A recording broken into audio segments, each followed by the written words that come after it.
Hello friends नमस्कार। आज खबर को आपण मानक स्वागत। आसन जानिबा आज किछि हेडलाइंस। महिला कुस्ती रे साक्षी मल्लिक को मिला स्वर्ण पदक। राज्य गोष्ठी क्रीड़ा रे भारत को कुस्ती रे आउ एक स्वर्ण पदक मिली। 62 केजी वर्ग महिला कुस्ती रे साक्षी मल्लिक को स्वर्ण पदक हासिल करिसेंते। पाकिस्तान को धराशायी कला भारत। कुस्ती रे तृतीय स्वर्ण पदक जीतिले दीपक पुनिया। ब्रह्महाम रे चलिथिबा 2022 कॉमनवेल्थ गेम रे भारत रे दीपक पुनिया आश्चर्यजनक खेल प्रदर्शन करिसेंती। से पुरुष जातिर 68 किलोमीटर पाकिस्तान मोहम्मद इनाम को परास्त करी स्वर्ण पदक जीतिसेंती। कुस्ती रे यह हेउची भारत रो तृतीय स्वर्ण पदक। आसुछि आउ दुईटी लघुचाप। आज प्रबल वर्षार संभावना। रविवार ठारू बढ़ वर्षा।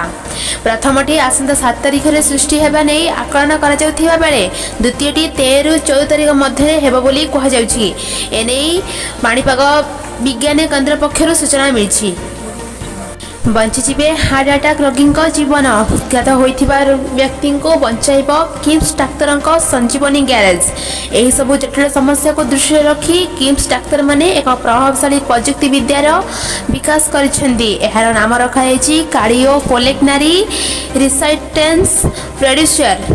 किम्स डाक्तर माने एहार नाम संजीवनी रखिसेंती। किए हेब परवर्ती उपराष्ट्रपति। आज उभय गृह मोट 786 सांसद निज मतामत सब्यस्त करेंगे। आज उपराष्ट्रपति पदवी निमंते निर्वाचित अनुष्ठित हेब। सांसद भवन में एथिपाई भोट ग्रहण करा। एने समस्त पूर्व प्रस्तुति चूड़ांत पर्याय रे पहुंची। शनिवार भोट ग्रहण करा सेदिन ही फलाफल घोषणा करा। आज पूर्वाह्न 10 टारू भोट ग्रहण आरंभ होई अपराह्न 5 टारे शेष हेब। एडी सरी आज हेडलाइंस। एमती नुआ नुआ खबर जानापी आम चैनल को लाइक शेयर सब्सक्राइब करंतु।